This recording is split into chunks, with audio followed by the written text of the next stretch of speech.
Hello દોસ્તો, ફિઝિક્સની દુનિયામાં આપનું સ્વાગત છે. આજના લેક્ચરની અંદર આપણે ચેપ્ટર નંબર 5 11 સાયન્સનું જે નીટ આપણે 2013 અને 2014ના એમસીક્યુ કમ્પ્લીટ એને આગળ વધારીશું.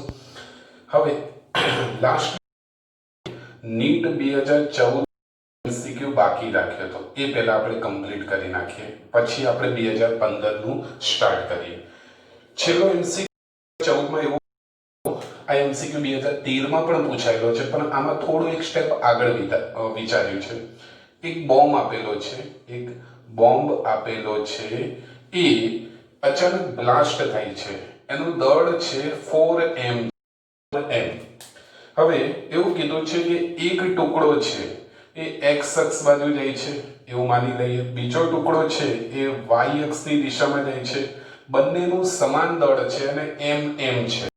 ઓકે, આ x અક્ષની દિશામાં જાય છે, એનો વેગ છે, બંનેની ઝડપ પણ આઈ થિંક સમાન આપી છે. યસ, આની ઝડપ થાય vi કેરેટ. પહેલાની ઝડપ v1 બરાબર 2 ઇઝ ઇક્વલ ટુ શું થશે? vj કેપ બરાબર છે. ઓકે, બંનેનું મૂલ્ય તો સમાન આપ્યું છે.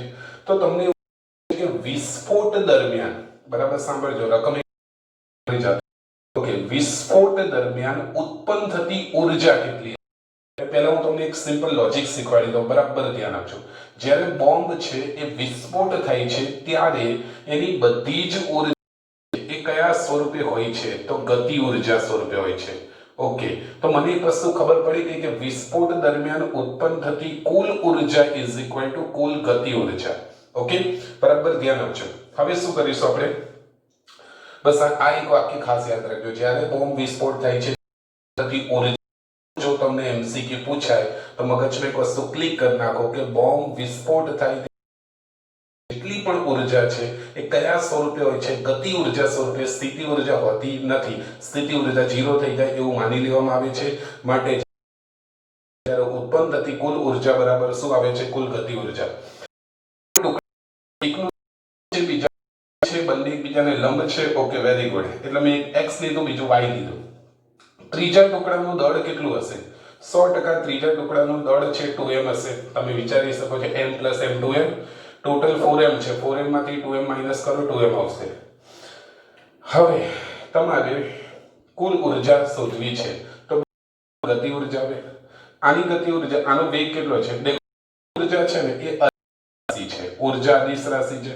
તો આની ગતિ ઊર્જા થશે 1/2mv². આની પણ મૂલ્ય તો આનું પણ થશે 1/2. દળ પણ કેટલું છે? m v².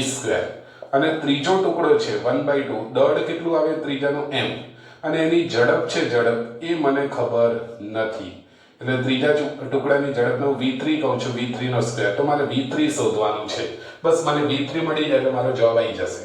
ઓકે, સમજી ગયા તમે? તો ટૂંકમાં આપણે v3 શોધવું પડશે, બરાબર. તો v3 શોધવા માટે v3 નું મૂલ્ય શોધવાનું છે. ઓકે, એટલે ઇઝ ઇક્વલ ટુ v3 કહી શકાય. આ રીતે પણ બતાવે, આ રીતે બતાવે. હવે કરીશું શું? તમને યાદ હોય તો મેં 2013માં, મતલબ જ્યારે 2013નું જ્યારે એમસીક્યુ ચલાવ્યો હતો ત્યારે એક વસ્તુ તમને સમજાવી હતી. બોમ્બ જ્યારે વિસ્ફોટ થાય ત્યારે હંમેશા એક વસ્તુ યાદ રાખવાનું, રેખીય વેગમાનના સંરક્ષણનું પાલન થાય છે. ઓકે, તો હવે બોમ્બ જ્યારે અહીંયા યાદ રાખવાનું, રેખીય વેગમાનના સંરક્ષણનો નિયમ કઈ રીતે? પ્રારંભિક રેખીય વેગમાન બરાબર અંતિમ રેખીય વેગમાન. બોમ્બનું પ્રારંભિક રેખીય વેગમાન ઇઝ ઇક્વલ ટુ બોમ્બનું અંતિમ રેખીય વેગમાન. પ્રારંભમાં તો બોમ્બ છે સ્થિર હતો, વેગમાનનું સૂત્ર તો આપણે છે ને p બરાબર mv. તો પ્રારંભમાં સ્થિર હતો એટલે શું આવે? વેગમાન 0. અંતિમની વાત કરીએ, 3 ટુકડા થાય છે, p1 p2 અને p3. હવે શું કરીએ? તો અહીંયા આગળ દેખો, આનું દળ, પહેલાનું દળ m છે, અહીંયા આવશે v1 બરાબર છે. ઓકે, v1 સદિશ આવે છે કેમ કે રેખીય વેગમાન સદિશ રાશિ છે. અહીંયા v2 આવશે, અહીંયા આવશે, દળ કેટલું છે? 2m છે, અને એનો વેગ છે v3 છે. આ તમને સમજણ પડી જશે. તમે એક કામ કરો, m કોમન કાઢી લો. m કોમન કાઢીને 0 ની અહીં ગુણાકારમાં આવશે. 0 નીચે નાખો એટલે શું થઈ જાય? 0. અથવા બધાને m વડે ભાગી નાખો એટલે તમે સમજી ગયા છો. તો બાકી રહેશે v1 plus v2 plus 2v3. આ તમે સમજી ગયા? હા કે ના? ઓકે, હવે શું કરીએ આપણે? આ V1 અને V2 ને પેલી બાજુ ફેંકી દો તો 2V3 ઇઝ ઇક્વલ ટુ શું થાય છે -V1 સદિશ -V2 સદિશ. બોલો આમાં કોઈ શંકા છે તમને?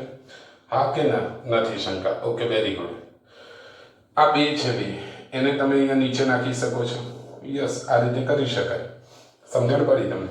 ઓકે, હવે તમારે શું કરવું છે? આનું મૂલ્ય શોધવું છે. તો મૂલ્ય શોધવા માટે શું કરાય તમને ખબર જ છે. પહેલા તો તમને કહી દઉં, આ રીતે પણ લખીશ. આનું V1 છે V1, તો V1 આઈ થિંક તમને આ સમજણ પડી ગઈ હશે. V1 બરાબર VI કેપ અને અહીંયા VJ કેપ. હવે તમારે મૂલ્ય શોધવું હોય તો તમારે શું કરાય? આ રીતે મોડમાં લખી શકાય તો આ રીતે લખી શકાય. મૂલ્ય શોધવા માટે શું કરવાનું? ઘૂંઘટ પહેરાવી દો અને દરેકે દરેક પદનો સ્ક્વેર કરો અને સરવાળો કરો. તો આનો સ્ક્વેર કરો તમે, આઈ કેપ અને જે કેપ તો નીકળી જશે. દેખો, આનો સ્ક્વેર કરશો, આનો સ્ક્વેર કરશો, સરવાળો કરશો, વર્ગમૂળ કરશો, કઈ રીતે આવશે જવાબ કહું તમને. માઇનસ નો સ્ક્વેર શું આવે? પ્લસ. દેખો એક વાર લખીને બતાવો. આમ કરશો તમે, બરાબર છે. પછી અહીંયા -v/2 જે કેપ અને એનો સ્ક્વેર અને વચ્ચે પ્લસ. માઇનસ નો સ્ક્વેર પ્લસ આઈ કેપ નો સ્ક્વેર, આઈ ડોટ આઈ 1 થઈ જશે. આનો સ્ક્વેર શું આવે? તો અહીંયા આગળ જગ્યા છે ત્યાં જવાબ લખી દઉં છું. આનો સ્ક્વેર v સ્ક્વેર ને નીચે 4 આવે છે તો v²/4 પ્લસ v²/4 બરાબર. આનો જવાબ આવશે v²/2. તમે કહેશો કઈ રીતે? સમજાઈ દો. લસા 4 અને ઉપર 1 ને 1 2 તો 2v²/4 2 દુ 4 અને એ તો ખબર પડે ને 1/4 એટલે 0.25 1/4 એટલે 0.25 0.25 ને 0.25 0.5 એટલે 1/2. આ ખબર પડવી જોઈએ, નહીં તો લસા લઈએ તો ખબર પડી જાય. 4 લસા છે, 1 ને 1 2 થાય તો 2v² 2 દુ 4 થશે એટલે v²/2 જવાબ આવે છે. હજી વર્ગમૂળ તો બાકી જ છે. આ વર્ગમૂળ કરો તો v² ઘૂંઘટમાંથી બહાર આવે તો v થઈ જાય, પણ બકડો ઘૂંઘટમાંથી બહાર નહીં આવી શકે એટલે √2 આવશે. તો v3 નો જવાબ છે v/√2. તો અહીંયા તમે v/√2 નો સ્ક્વેર કરો તો v/√2 નો સ્ક્વેર, v નો સ્ક્વેર v અને √2 નો સ્ક્વેર 2 આવે છે. બોલો આ ખબર પડી તમને? યસ ઓર નો? હવે તમારે શું કરવાનું છે? કુલ ગતિ ઉર્જા શોધવાની છે. ધ્યાન આપજો. આ બે કેન્સલ થઈ ગયા. Yes, 1/2 mv², 1/2 mv², 1/2 mv². અડધું ને અડધું આખું, આખું ને અડધું ડોટ એટલે 3/2 mv². ઘણા લોકો કહેશે સાહેબ સહેજ પણ ખબર ના પડી. આવું ખબર પડવી જોઈએ. ના પડી હોય તો પણ સમજાય દો. mv² છે બધા, mv² કોમન કાઢી નાખો તો બાકી શું રહે? 1/2 પ્લસ 1/2 પ્લસ 1/2. લસા લેતા આવડે? બે લસા થઈ જશે અને ઉપર 1 પ્લસ 1 પ્લસ 1 એટલે 3 થઈ ગયા તો 3/2. પણ સિમ્પલ લોજિક છે. 1/2 ને 1/2 1, અડધું ને અડધું આખું, આખાની અંદર એકની અંદર અડધું ઉમેરો ડોટ એટલે 3/2. તો જવાબ આવશે 3/2 mv². ખબર પડી હશે તમને. એકવાર દાખલો ફરી રિવિઝન કરાવી દો. MCQ છે, બરાબર ધ્યાન આપજો. તો તમે કહેશો સાહેબ આટલો મોટો MCQ કઈ રીતે સોલ્વ કરી શકાય? એક સિમ્પલ શબ્દ છે પ્રેક્ટિસ. આ જ MCQ ની તમે 3 વખત જાતે પ્રેક્ટિસ કરો, તમારા મગજમાં આ રકમ છે, આ દાખલો છે ફિટ થઈ જશે. હવે પછી જ્યારે આવો MCQ પૂછાશે તો તમે બહુ સ્પીડમાં કરી શકશો. ઓકે, આ જ MCQ તમે 3 વખત જાતે કરો, બરાબર છે. તમે કહેશો સાહેબ જવાબ તો આવી ગયો, છતાં તમે મેથડ છે એ જાતે તમે 3 વખત કરો, બરાબર છે. એક્યુરેસી પણ હોવી જોઈએ અને સ્પીડ પણ હોવી જોઈએ. આ બંને વસ્તુનો સમન્વય કરશો તો બહુ મજા આવશે. ફરી એકવાર દેખો, રકમ મને યાદ છે, હું સમજાવી દઉં. એક બોમ્બ હતો જેનું દળ 4m હતું, 4m. ઓકે, એના બે સમાન ટુકડા થાય છે, m દળવાળા. બંને એકબીજાને લંબ રૂપે xy સમતલમાં ગતિ કરે છે, એક x દિશામાં એક y દિશામાં. ત્રીજો ટુકડો ક્યાં જાય છે આઈ ડોન્ટ નો, પણ એનું દળ મને ખબર પડી ગઈ. m અને m 2m છે, ટોટલ દળ 4m છે. 4m માંથી 2m જાય તો 2m છે. Okay, very good. ત્રીજાનો વેગ મને ખબર નથી. ઓકે, એક વસ્તુ યાદ રાખવાનું, જ્યારે બોમ્બ વિસ્ફોટ થાય ત્યારે કયો નિયમ વપરાય છે? રેખીય વેગમાનના સંરક્ષણ નિયમ. અહીં શોધવાનું શું છે? ઉત્પન્ન થતી કુલ ઉર્જા. બોમ્બ વિસ્ફોટ થાય ત્યારે ઉત્પન્ન થતી કુલ ઉર્જા હંમેશા કયા સ્વરૂપે હોય છે? ગતિ ઉર્જા સ્વરૂપે. તો કુલ ઉર્જા બરાબર કુલ ગતિ ઉર્જા. આનો વેગ v છે અને દળ m છે તો 1/2 mv². આનો વેગ v છે અને દળ m છે 1/2 mv². ત્રીજાનું દળ 2m છે પણ વેગ ખબર નથી એટલે 1/2 કૌંસમાં આવે છે 2m. દળ 2m લખવાનું m ની જગ્યાએ અને v3 નો સ્ક્વેર. v3 શોધવું છે. રેખીય વેગમાનના સંરક્ષણનો નિયમ વાપરો. બોમ્બનું પ્રારંભિક રેખીય વેગમાન ઇઝ ઇક્વલ ટુ બોમ્બનું અંતિમ રેખીય વેગમાન. પ્રારંભિક રેખીય વેગમાન 0 આવે છે કેમ કે બોમ્બ સ્થિર છે, હંમેશા મોસ્ટ ઓફ આવું હશે, બરાબર છે. અને અંતિમમાં આવશે p1 + p2 = p3, sorry plus p3 આવે છે. p1 ની જગ્યાએ શું લખશો? mv1 mv2 mv3, બરાબર છે. આનું દળ m છે, પહેલાનું, બીજાનું m છે, ત્રીજાનું 2m છે. ઓકે, વેગ v1 સદિશ, v2 સદિશ અને v3 સદિશ છે. એમ કોમન કાઢી નીચે ફેંકી દો એટલે 0 થઈ જશે. v1 અને v2 આ બાજુ ફેંકી દો, ઓકે, બગડો નીચે ફેંકી દો, ઓકે, તો અહીં સુધી પહોંચી ગયા. v1 ની જગ્યાએ શું લખાય? vi કેપ, પેલાની જગ્યાએ vj કેપ, પછી ઘૂંઘટ પર આનો સ્ક્વેર પ્લસ અને વર્ગમૂળ, એટલે તમને v3 નું મૂલ્ય મળી જશે. એ મૂલ્ય તમે ત્યાં લખો, તમારો આન્સર રેડી છે. ખબર પડી? એક વખત વ્યવસ્થિત જોઈ લો પછી આગળ વધીએ.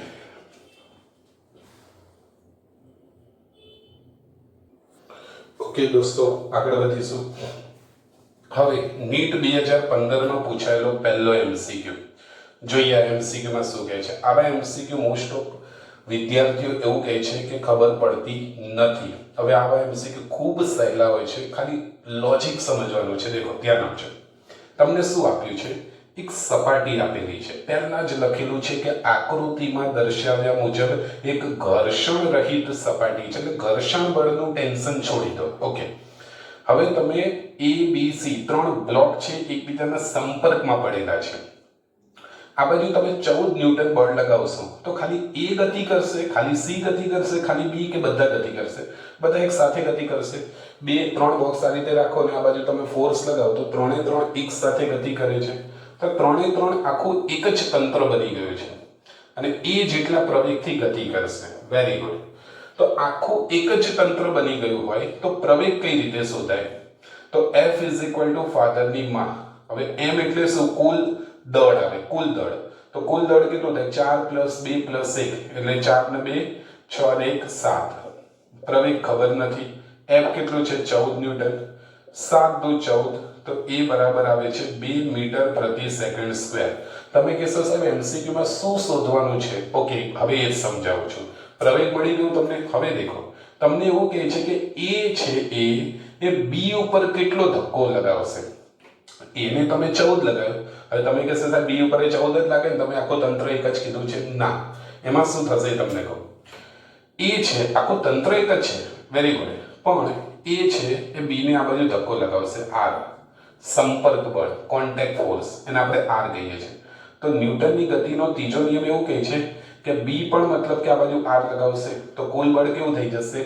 0 થઈ જશે, બરાબર છે. કુલ કેટલું થઈ જશે? 0. એટલે આખું તંત્ર છે સેમ પોઝિશન અહીંયા R ડેશ લાગશે અને આ બાજુ પણ R ડેશ લાગશે. તો આ 0 આ 0, એટલે ખાલી F છે અને આખું તંત્ર એ જેટલા પ્રવેગથી ગતિ કરે છે. પણ છતાં તમને કહે છે કે આ R મને શોધી આપો. તો કઈ રીતે શોધવાનું એ તમને કહું. તમારે ખાલી એટલું વિચારવાનું, આ A છે, B ને ધક્કો લગાવે R, એટલે B પણ આ બાજુ લગાવે R. ઓકે, હવે આને ભૂલી જાઓ. તમારે R શોધવો છે. A છે એ B ને ધક્કો લગાવે, તો હવે A ને ભૂલી જાઓ.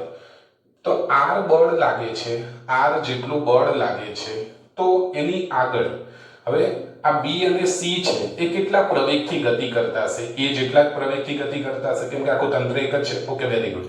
તો ફાધરની માં, તો અહીંયા લખો ફાધરની માં, બરાબર છે. ઓકે, હવે R શોધવું છે તો R જે બળ લાગે છે એ કયા બે ને ભેગું લાગે છે? B અને C. R પછી કેટલા પદાર્થ આવેલા છે? B અને C.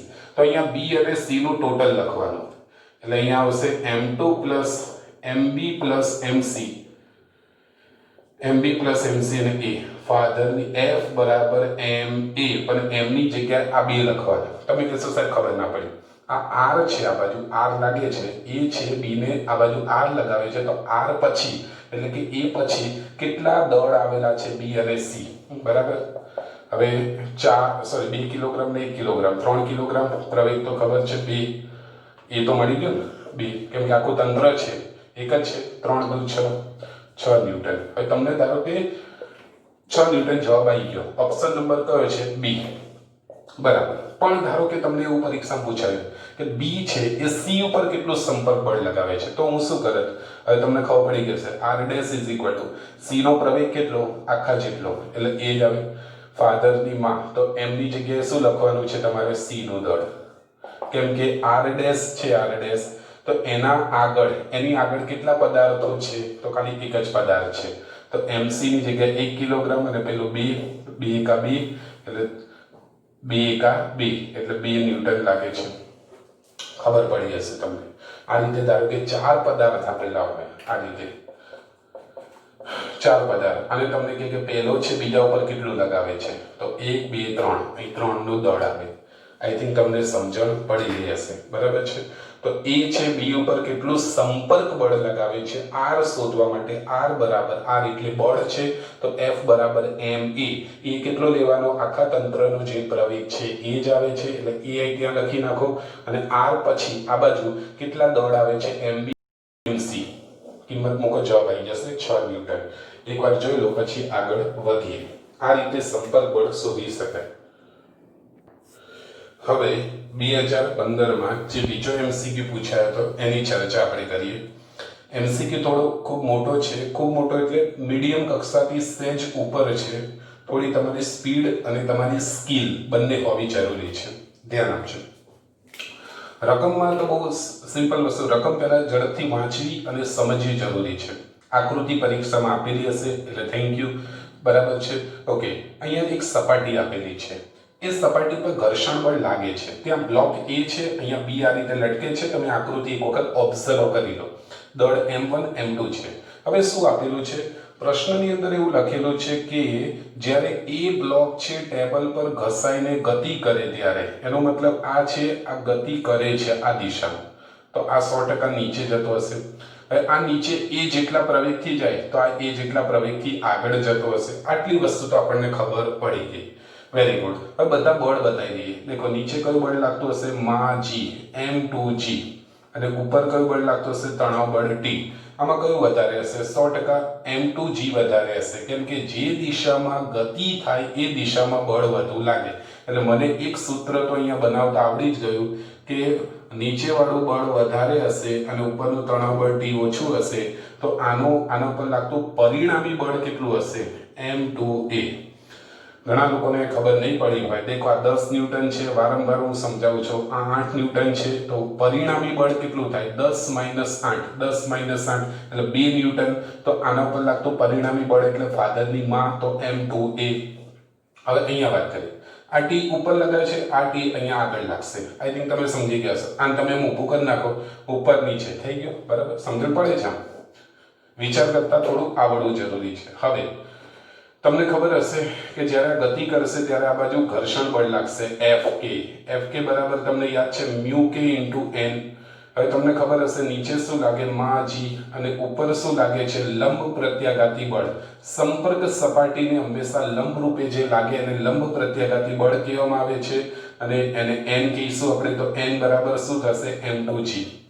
આઈ થિંક ખબર પડી ગઈ હશે। હવે આ દિશામાં ગતિ કરે છે તો t વધુ હશે કે ઘર્ષણ બળ, ગતિ ઘર્ષણ બળ વધુ હશે તો t વધુ હશે, તો વધુ બળ માઈનસ ઓછું બળ ઇઝ ઇક્વલ ટુ પરિણામી બળ m1a। આઈ થિંક ખબર પડી ગઈ હશે તમને। આ ધારો કે 8 ન્યૂટન છે, આ 6 ન્યૂટન છે, તો 8 માંથી 6 જાય એટલે 2, તો પરિણામી બળ બરાબર શું આવે, ફાધરની માં m1a। આ બનાવતા આવડી જશે ને તો બહુ મજા આવશે તમને, અને આઈ થિંક આવડી જવું જોઈએ।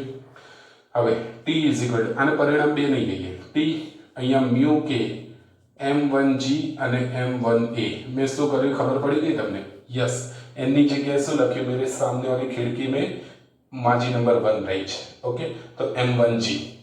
હવે આ સમીકરણ 1 અને સમીકરણ 2 માંથી દેખો, પહેલા તમને a મળશે અને પછી તમને t મળશે। સિમ્પલ વસ્તુ, બંનેનો લોપ કરી નાખો, લોપ કરતા તમને આવડતું હશે। m2g - t અને અહીંયા આવે છે m2a। બસ આ બધું સ્પીડમાં કરવાનું છે। t - μk m1g is equal two m1a। લોપ કરો, t ઉડી જશે, યસ, પ્લસ અને માઈનસ છે એટલા માટે।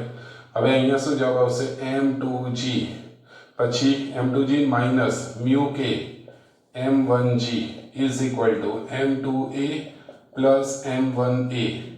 એ કોમન નીકળી જશે અને અહીંયા m1 પ્લસ m2, અહીં કોઈ કોમન નીકળે છે, યસ, g કોમન નીકળશે, તો m2 માઈનસ μk m1 અને g, બરાબર છે। આ m1 m2 નીચે જતું, m1 પ્લસ m2 નીચે જશે, તો જવાબ શું આવે છે જોઈએ આપણે,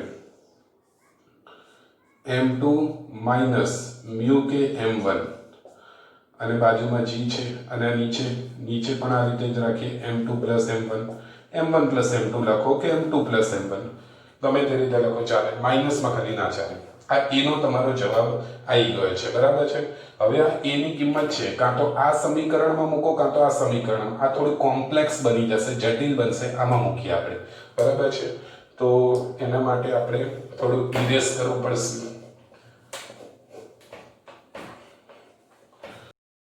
ટ્રાય કરીએ. દેખો પહેલું સમીકરણ છે m2g માઇનસ ટી અને m2a. આ લખ્યું. a ની જગ્યાએ આખું આ લખી નાખો. તો હું લખવાનો પ્રયત્ન કરું છું m2 માઇનસ મ્યુ કે m1 બરાબર. અને નીચે આવે છે m2 પ્લસ m1 અને બહાર g છે. ઓકે. હવે શું કરીશું આપણે? હવે એક કામ કરીએ. આની અંદર તમારો જે m2 પ્લસ m1 છે, દેખજો અહીંયા ધ્યાન આપજો, m2g માઇનસ ટી છે. બરાબર. એક કામ કરીએ તો આ ટી છે ને, ટી એને પેલી સાઈડ મોકલી દઈએ અને આ આખા પદને આ બાજુ લાવી દઈએ. તમે કહેશો ખબર ના પડી, કહું તમને. m2g લખી નાખ્યો, પછી આ આખું પદ આ બાજુ આવી જાય. તો આ પ્લસ છે તો આ બાજુ આવશે એટલે માઇનસ m2g. આ m2g જોડે લખ્યા અને કૌંસમાં આવે છે m2 માઇનસ મ્યુ કે m1 અને છેદમાં m2 plus m1 is equal two T. આ ટી પેલી બાજુ જતું રહ્યું, કેમ કે જે શોધવાનું છે એ કરતા બનાવવું પડે ને, એટલા માટે. હવે આ એક પદ થયું અને આખું બીજું પદ થયું. તો અમે m2g કોમન નીકળે છે તો અંદર બાકી શું રહે? અહીંયા તો 1 આવશે માઇનસ. અહીંયા શું બાકી રહેશે? અહીંયા તમે એક વસ્તુ છે, કૌંસ છોડશો તો નિશાની બદલાઈ જશે. એટલે કૌંસમાં જ લખો m2 માઇનસ મ્યુ કે m1 અને અહીંયા આવે છે m2 plus m1 is equal two T. લસા લેતા આવડતું હશે આઈ થિંક. બસ તો લસા લઈ લો. ટ્રાય કરીએ આપણે. આ m2 પ્લસ m1 છે, ઉપર નીચે બંને બાજુ લખી નાખો. તો નીચે લખશો એટલે m2 પ્લસ m1 આવી જશે અને અહીં ઉપર લખશો એટલે શું આવશે? દેખો m2 પ્લસ m1. હવે આ માઇનસ અંદર લઈ જાઓ, માઇનસ m2, આ માઇનસ માઇનસ શું થઈ જશે? પ્લસ મ્યુ કે m1. આઈ થિંક ખબર પડી જશે. m2 પ્લસ m1 ઉપર નીચે ગુણી નાખ્યા એકને અને નીચે m2 પ્લસ m1 લસા થઈ ગયા, ઉપર m2 પ્લસ m1, પછી આ માઇનસ નિશાની છોડી દઈ, માઇનસ થશે પ્લસ થશે. m2 ઘર ભેગા. તો હવે જવાબ શું આવે છે જોઈએ આપણે.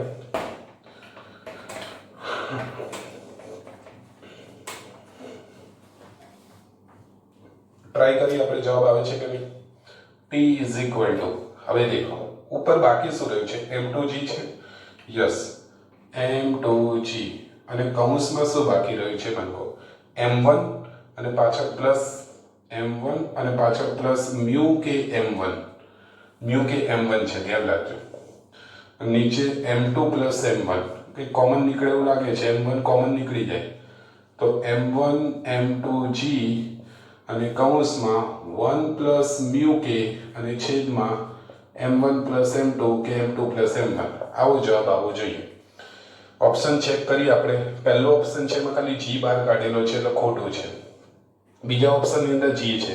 ત્રીજા ઓપ્શનની અંદર m1 m2 કૌંસમાં 1 પ્લસ મ્યુ કે g અને છેદમાં m1 plus m2. Complete. Option number C જવાબ છે.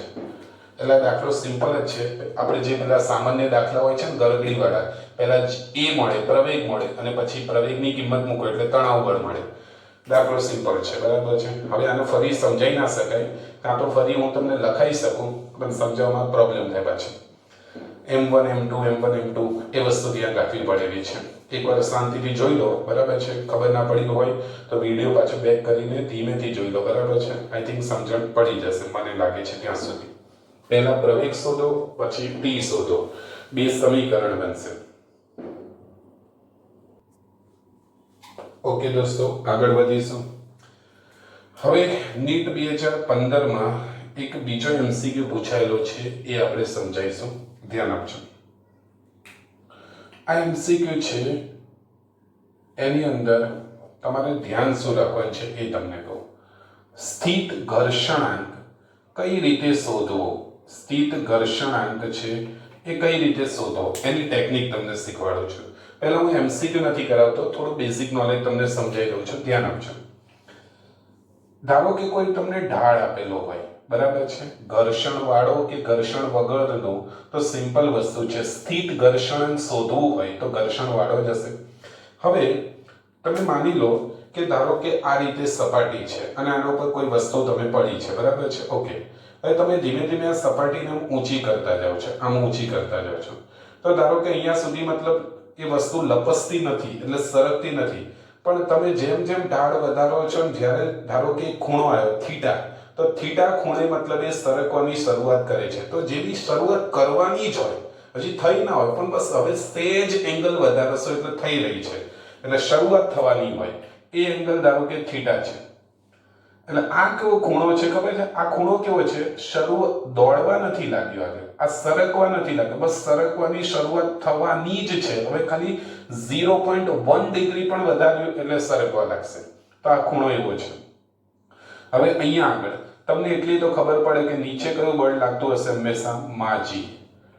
હવે જ્યારે ઢાળ પરથી પદાર્થ નીચે આવે કે ઉપર આવે, ત્યારે અક્ષની પસંદગી કઈ રીતે કરવી એ મેં તમને બહુ સારી રીતે સમજાયેલું છે. એક અક્ષ ઢાળને સમાંતર લેવાની, બીજી અક્ષ ઢાળને લંબ લેવાની. હવે માજી નીચે લાગે છે, અહીંયા ખૂણો થીટા થશે, આ ખૂણો થીટા છે એટલે આ ખૂણો થીટા થશે, તમને ખબર પડવી જોઈએ. માજીના બે દીકરા થશે, એક દીકરો આવે છે માજી કોસ થીટા, બીજો દીકરો આવે છે માજી સાઈન થીટા.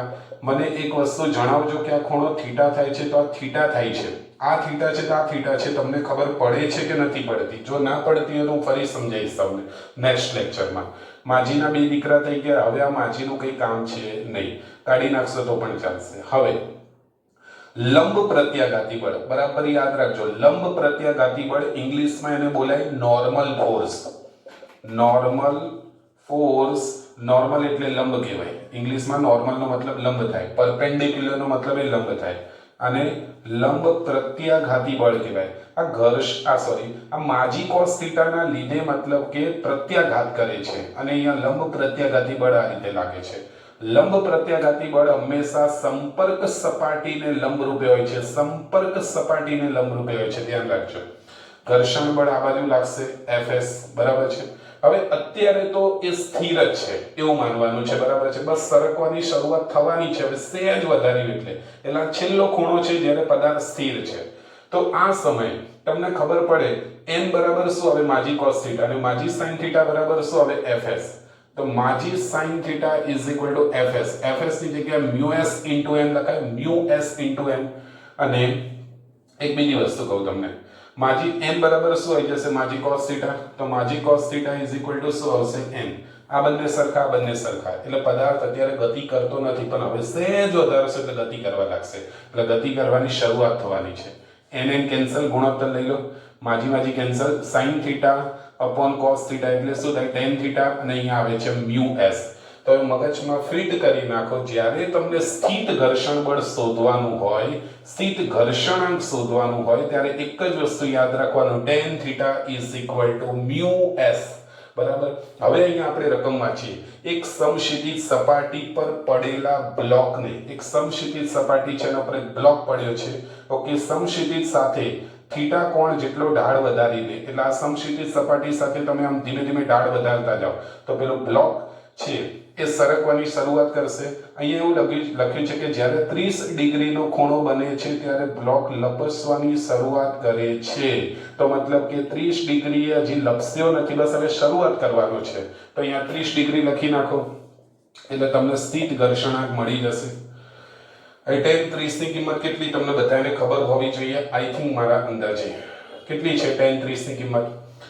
સિમ્પલ વસ્તુ છે. tan 30 એટલે શું આવે? sin 30 ની કિંમત કેટલી અને cos 30 ની કિંમત કેટલી? sin 30 ની કિંમત 1/2, cos 30 ની કિંમત √3/2, બંનેનો ગુણોત્તર લઈ લો, sin upon cos એટલે tan બની જાય, તો 1/√3.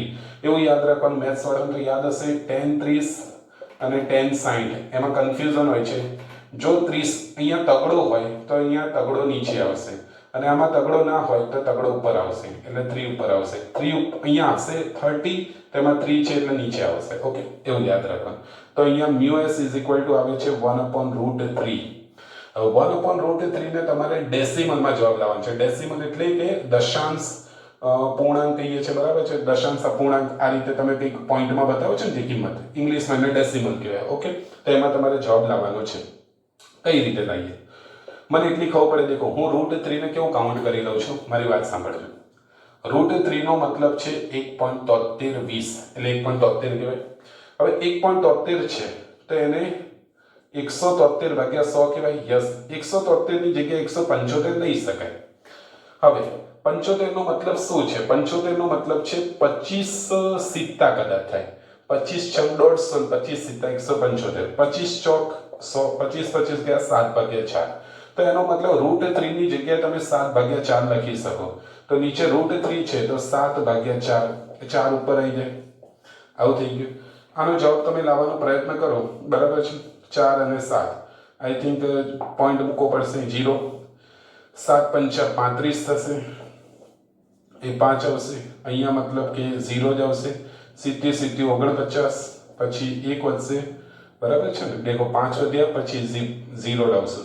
70 70 49, અહીં 0 આવશે, પછી 7 1 7. ઓકે, એટલે 0.57. અહીંયા પોઈન્ટ પછી એક જ કિંમત આપી છે. 7 કાઢી નાખો તો શું થઈ જાય? 6 થઈ જાય. તો 0.6 આવે છે. એટલે μs ની કિંમત છે 0.6 ફાઇનલ. તો કયા ઓપ્શનમાં 0.6 મને દેખાય છે? સી અને ડી ની અંદર દેખાય છે. હવે એક સિમ્પલ લોજિક છે. આમાં પ્રશ્ન એવો કીધો છે કે ગતિક ઘર્ષણાંક પણ શોધવાનો છે આ જ ઢાળનો. તો હવે સિમ્પલ વસ્તુ છે. સી અને ડી ઓપ્શન છે તેમાં 0.6 પહેલા આપેલો છે, અને બીજા ઓપ્શન સી અને ડી માં પછી એવું કર્યું છે, આ રીતે લખ્યું છે. સી ઓપ્શનમાં આવું છે 0.6 અને પછી પણ 0.6, અને ડી ની અંદર 0.6 અને પછી 0.5. એટલે તમને યાદ હશે μs કરતા μk હંમેશા નાનો હોય, એની કરતા μr નાનો હોય.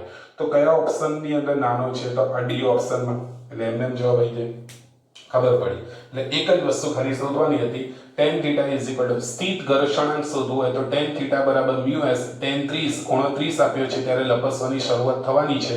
tan 30 ની કિંમત 1/√3, 3 ઉપર હોય તો 3 આમાં નીચે આવે, અને √3 ની જગ્યાએ 7/4 લખી શકાય. એવું તમને યાદ રહી જાય તો ખરેખર મજા આવી જાય. યાદ ના આવે તો આ રીતે ફટાફટ સોલ્વ થઈ શકે, પણ યાદ હોય તો મજા આવે. આ વસ્તુ યાદ હોવી જોઈએ. √3 7/4, 7/4 મૂકો, 4 ઉપર આવે, ફટાફટ ભાગાકાર કરો, 0.6 તમારો આન્સર આવી જાય. 0.6 છે એ આ બંને ઓપ્શનમાં દેખાય છે મને, પણ આ ઓપ્શન ખોટો છે. એનું કારણ કે મતલબ કે μs કરતા μk હંમેશા નાનો હોય. મને આ ઢાળનો μk પણ શોધવાનો કીધો છે. હવે તમે કહેશો કે સાહેબ ધારો કે અહીંયા 0.4 હોત અને 0.5 હોત તો તમે કઈ રીતે શોધે? ઓકે, ધારો કે આ દાખલાનો જવાબ તો આવી ગયો, પણ ધારો કે સમજી લો કે બંને ઓપ્શનની અંદર એવું હોત તો હું μk કઈ રીતે શોધે? તો એ પણ તમને શીખવાડું.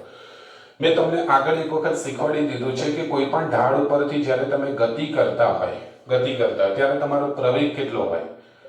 જો ઢાળ ઉપર ઘર્ષણ બળ ન હોય તો પ્રવેગ g sin θ હોય, અને જો ઘર્ષણ બળ હોય તો મતલબ કે કેટલું હોય? g sin θ minus μk g cos θ.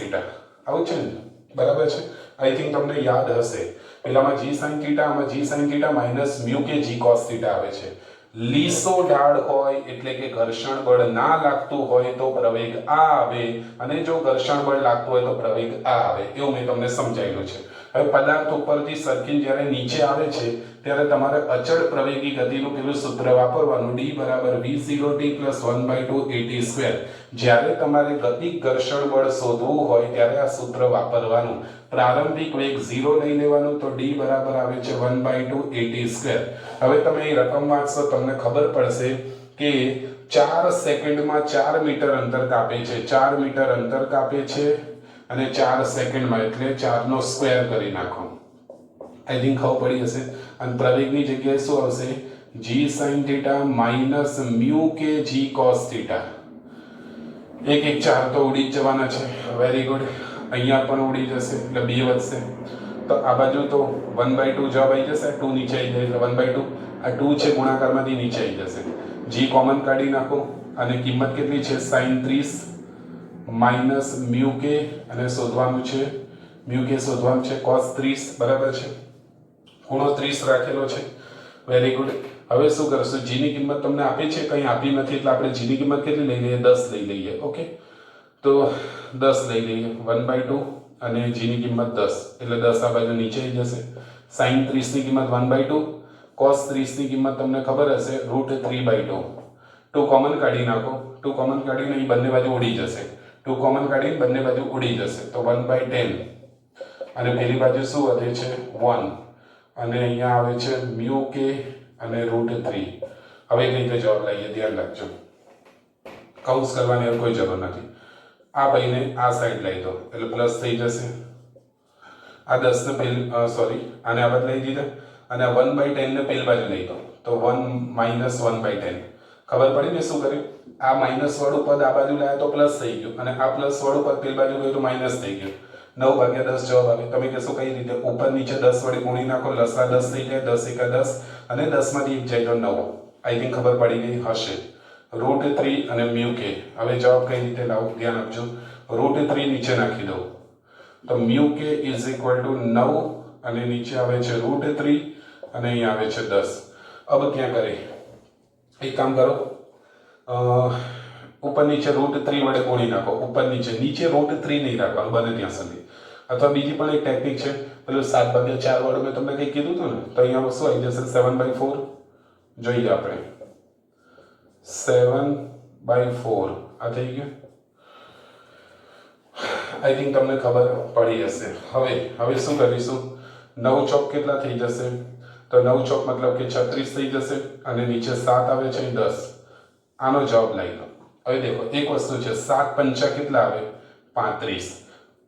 7×5 35 સેજ વધારે છે, સેજ એટલે 36 છે એટલે 5 પોઈન્ટ સમથિંગ જવાબ આવશે. 5.1 અને ભાગ્યા 10 છે એટલે 0.51 જેવો જવાબ આવે. 0.51 કે 52 એટલે એપ્રોક્સિમેટલી શું લઈ શકાય? 0.5.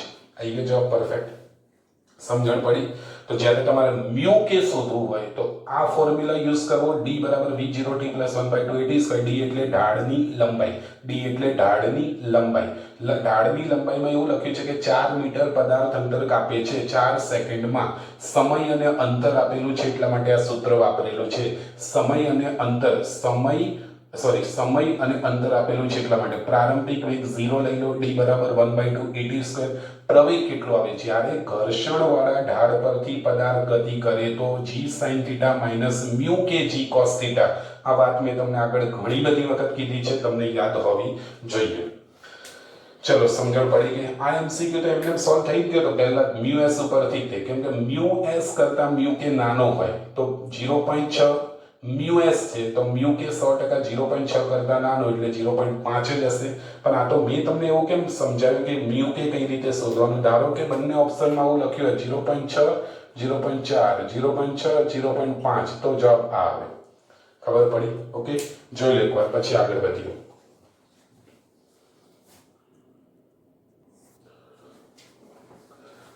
ઓકે દોસ્તો, આ વિડીયો આપણે અહીંયા જ પૂરો કરીએ છીએ. વિડીયોની પછી સાઇઝ બહુ વધી જશે. આના પછી તમને નેક્સ્ટ લેક્ચરમાં 2016 ના MCQ કરાવું તમને, બરાબર છે? ત્યાં સુધી આટલી વસ્તુ કમ્પ્લીટ કરી નાખો.